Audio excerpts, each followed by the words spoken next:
Hello people, welcome to sleepy classes. आज 17 April है। Start करते हैं pre cure for some prelim related facts. तो आज के वीडियो में हम डिलिमिटेशन कमीशन के बारे में बात करेंगे and moreover delimitation as a process को भी समझेंगे। इसके बाद हमारे पास कैंपेनिंग है। Next we have ICT and mobile applications in election and finally essential medicine के बारे में जानेंगे। तो GS2 की तरफ चलते हैं। GS2 में सबसे पहले हमारे पास डिलिमिटेशन है। तो डिलिमिटेशन कमीशन जो है इसका जिक्र हमारे ऑल द कॉन्स्टिट्यूशन में होता है, लेकिन इसको कॉन्स्टिट्यूशनल बॉडी नहीं मानते हम। ये बनाया जाता है with the act of parliament, तो ये एक स्टैट्यूटरी बॉडी है।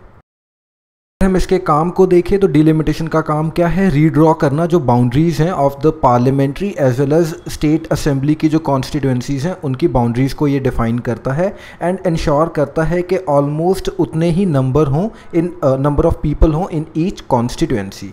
जो बाउंड्रीज हैं अगर हम आइडल स्टेट की बात करें तो उनको हर 10 साल में जो हमारा सेंसस आता है उसके अकॉर्डिंग ही अलाइन होना चाहिए था। लेकिन अब उसके बाद गवर्नमेंट ने, अगर हम 1980s में देखें, 1975-80s के दौरान गवर्नमेंट ने पॉपुलेशन कंट्रोल जो अपनी स्कीम्स चलाई थी तो उनको ध्यान में रखते हुए जो डिलिमिटेशन कमीशन था उसको थोड़ा उसके काम को फ्रीज़ कर दिया गया एंड इसके लिए एक कॉन्स्टिट्यूशनल अमेंडमेंट लेकर आए 1976 में, जो कहता है कि डिलिमिटेशन कमीशन को सस्पेंड कर दिया जाए अंटिल द सेंसस ऑफ 2001। तो 2001 के सेंसस तक इसको फ्रीज़ कर दिया गया। लेकिन उसके बाद फिर इससे प्रॉब्लम क्या हुई कि अब जो आबादी थी वो बढ़ रही थी, लेकिन अप्रोप्रिएट उसी प्रपोर्शन में जो रिप्रेजेंटेशन है वो इंश्योर नहीं हो पा रही थी। तो बेसिकली जो हमारा प्रिंसिपल था of one man one vote and one value, इसको हम इंश्योर नहीं कर पा रहे थे। तो इसीलिए 84th कॉन्स्टिट्यूशन अमेंडमेंट एक्ट आता है 2001 में, जिसके थ्रू क्या करते हैं, पार्लियामेंट मेक श्योर कि जो टेरिटोरियल एक्सटेंट है of all parliamentary and assembly constituencies उसको रीएडजस्ट किया जाए। लेकिन जो बेसिस होना चाहिए वो 1991 के सेंसस का होना चाहिए। बट जो एलोकेशन ऑफ सीट्स है in the states as well as in Lok Sabha वो अनचेंज रहेगा टिल द ईयर 2026।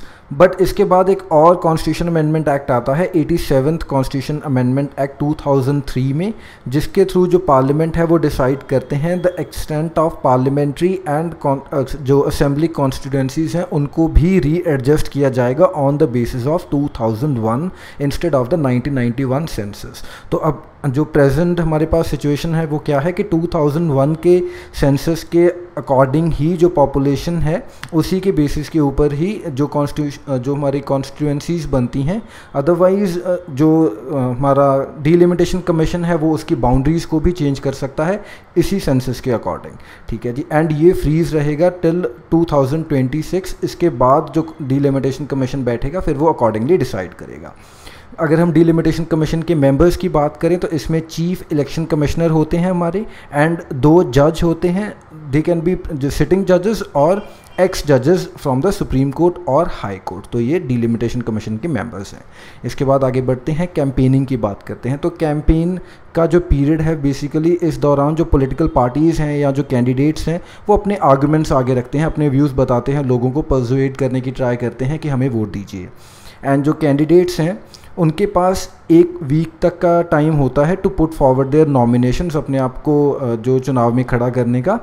एंड उसके बाद जो रिटर्निंग ऑफिसर्स होते हैं वो स्क्रूटनाइज करते हैं, जो भी उनसे रिलेटेड जो डॉक्यूमेंट्स हैं उनको देखते हैं। एंड कुछ अगर रिजेक्शन का केस आता है तो उसके लिए समरी हेयरिंग की जाती है, उनको बुलाया जाता है, पूछताछ की जाती है। Once this thing is done तो इसके बाद 2 दिन का टाइम होता है जो कैंडिडेट्स हैं उनके पास कि वो अगर अपना जो नामांकन है उसको विड्रॉ करना चाहें, बैक ऑफ करना चाहें। ठीक है जी, उसके बाद वो नहीं कर सकते। एंड ऑफिशियल कैंपेन जो है वो कितने टाइम तक चलती है? लगभग 2 वीक से ज़्यादा तक चलती है। कैसे? जब जो कैंडिडेट्स की लिस्ट आ जाती है नॉमिनेटेड कैंडिडेट्स की, उसके बाद वो अपना जो प्रचार है वो करना स्टार्ट कर सकते हैं। And it should officially end before 48 hours before the polling closes, यानी अगर कल के दिन 5 PM तक जो चुनाव हैं वो बंद कर दिए जाएंगे, यानी पोलिंग क्लोज हो जाएगी, तो इससे 48 आवर्स अर्लियर, तो अगर आज 17th है, सपोजिटली जो चुनाव था वो 17th 5 PM को था, तो 15 अप्रैल 5 PM तक जो कैंपेनिंग है उसको बंद कर दिया जाएगा, एंड ये ऑफिशियल है।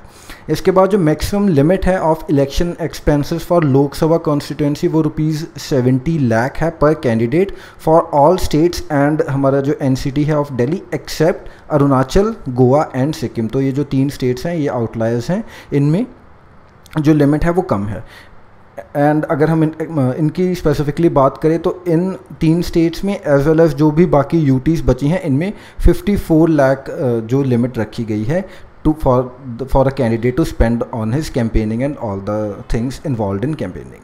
ठीक है जी, आगे बढ़ते हैं। हमारे पास ICT एंड मोबाइल एप्लीकेशंस हैं जो इलेक्शंस में यूज़ हो रही हैं। जैसे सबसे इम्पॉर्टेंट है सी विजिल ऐप। तो ये एक एंड्रॉयड मोबाइल ऐप है जिसके थ्रू जो सिटीजन्स हैं वो रिकॉर्ड कर सकते हैं एंड इलेक्शन अथॉरिटीज़ को भेज सकते हैं अगर कोई वायलेशन हो रही है मॉडल कोड ऑफ कंडक्ट की, या अगर किसी इंटिमिडेशन या इंड्यूसमेंट का जो इंसिडेंट है उसको विटनेस कर रहे हैं तो वो इस सब चीज़ों को रिपोर्ट कर सकते हैं without having to go to the office of the returning officer. तो रिटर्निंग ऑफिसर के पास जाए बिना वो सीधा इलेक्शन कमीशन को ये जो वीडियोज़ हैं या फोटोग्राफ्स हैं वो भेज सकते हैं। इसके बाद हमारे पास PWD ऐप है जो रिलेटेड है पर्सनस विद डिसेबिलिटीज़ के कॉन्टेक्स्ट में, एंड इस ऐप के थ्रू वो रजिस्टर कर सकते हैं, अपना एड्रेस चेंज करवा सकते हैं, अगर किसी पर्टिकुलर्स में चेंज करवानी है तो वो सब चीज़ें अवेलेबल हैं उनके पास, ये सब चॉइस।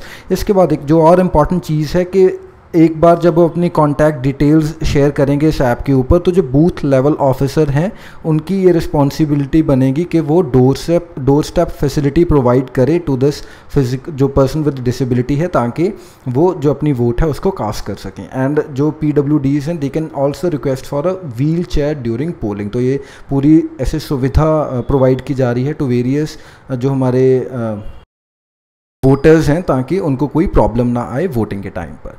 अगली ऐप हमारे पास सुविधा कैंडिडेट ऐप है जिसमें जो कंटेस्टिंग कैंडिडेट्स हैं वो लॉग ऑन करके परमिशंस रिक्वेस्ट कर सकते हैं, एंड एक बार जब उनकी जो रजिस्ट्रेशन है वो अप्रूव हो गई उसके बाद वो इस मोबाइल ऐप के थ्रू ट्रैक कर सकते हैं अपना नॉमिनेशन स्टेटस एंड ऑल्सो जो उनकी परमिशन रिक्वेस्ट हैं the permissions regarding various things, तो वो सब चीज़ें यहाँ पर वो ट्रैक कर सकते हैं सुविधा कैंडिडेट ऐप के थ्रू। एंड इसके बाद एक और इम्पॉर्टेंट ऐप है समाधान।